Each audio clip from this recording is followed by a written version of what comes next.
Heyo, what's up, killers? It is your final girl, Mel, and this is My Killer Podcast. Welcome!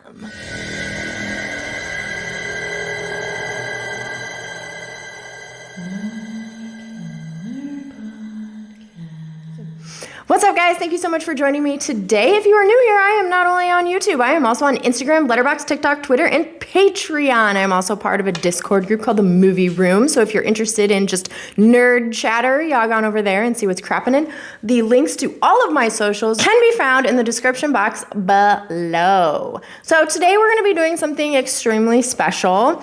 I am going to start this video with a review of Surf Nazis Must Die, but I'm also going to be doing a little bit of a talk on a man called Dukey Flyswatter, and then there will be a special announcement at the end of the video, so stay tuned! I'm sorry if I sound a little different today. I, over the weekend, acquired this weird cough, which has now affected my voice a little bit.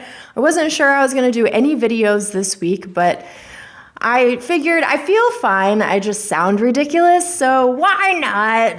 So starting off the review of Surf Nazis Must Die, this specific release dropped from Troma in February of this year, so it is a fairly new release. I did watch it. The initial release for this particular movie was in 1987. And it starred the likes of Barry Burner, Gail Neely, Don Wildsmith, Robert Hardin, Joel Hale, and a man named Dukey Flyswatter, or AKA Michael Sony. I did do a Letterboxd review on this particular film if you want to check out my written review.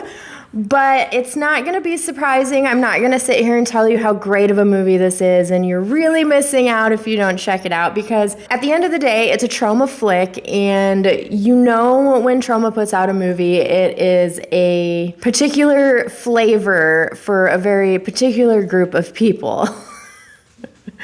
You're not going into it expecting great cinematography or amazing writing, or even great performances. You're going into a Troma flick such as Surf Nazis Must Die for an experience. Troma gives you an experience, and they didn't fail on that when they put out this one. So one thing that Troma does do, and they do it over and over again, and they do it really well, is they release wild-ass movies. What you will find in this particular flick is, in the wake of a killer earthquake, the beaches of California have been taken over by a vicious neo-Nazi punks. No one can halt the megalomaniac reign of Adolf and his stiletto-heeled, leather-clad Ava until they pick on the son of Eleanor, Mama Washington. Now she's out for revenge. So one thing about this film that I do wish we would have seen more of was Mrs. Washington. Her reign of kick-ass in this flick was pretty awesome. It was the highlight of the movie for me. Without her, this movie would not have been as good. And what I mean by as good is I did give it 2 stars on Letterboxd, but that doesn't mean I didn't enjoy it. I did enjoy this flick. It just means that I'm not going to recommend it to most people. I'm going to recommend it to the select few people that I know who really do love and appreciate Troma.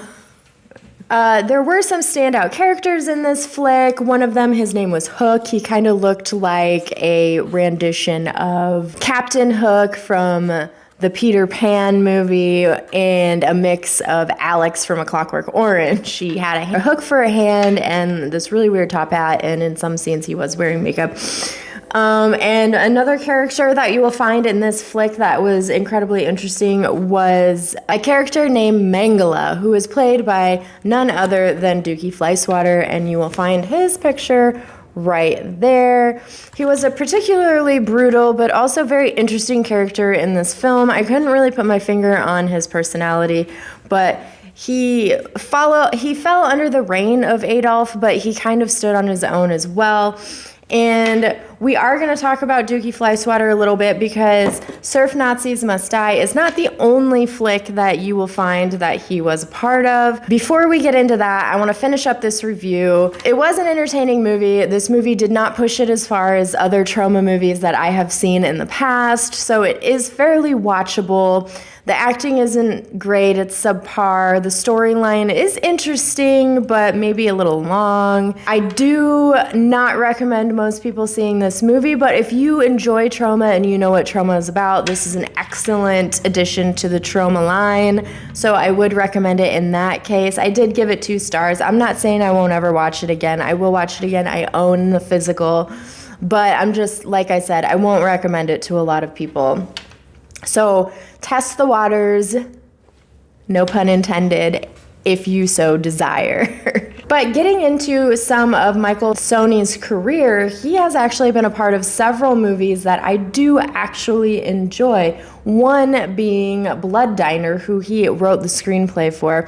If you look back into my video history, you will find I did do a podcast episode on the flick Blood Diner.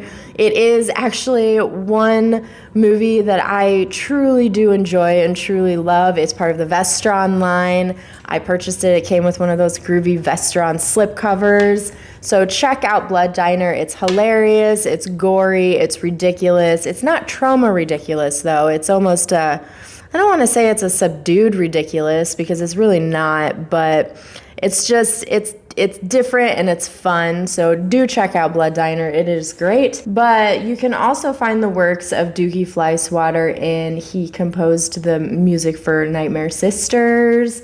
He acted in several flicks, such as Sorority Babes in Slimeball Bolorama. He also acted in Nightmare Sisters. He was in Disgusting Space Worms Eat Everyone, Breakfast of Aliens, The Radioactive Chicken Head Show. He also did the soundtrack for Night of the Demons. He wrote Two-Headed Transplant. So those are some of the things that you will have found him in. He's not only an actor, he's also a composer, he also works on soundtracks, and he's also a writer. So he has kind of an extensive career from 1987 through 2016. I don't see much from him today. So a little deeper look into the background of Dukey Flyswatter. He was born in April 1954. He is 67 years old now, and he's also part of a music group called the Haunted Garage. Now, I'm sure you guys are asking why any of this is important, and it's important because Von Spur Studios, maintained by Kevin Von Spur, is doing a documentary called The Life and Slimes of Dukey Flyswatter and the Haunted Garage. Here's their promo imagery.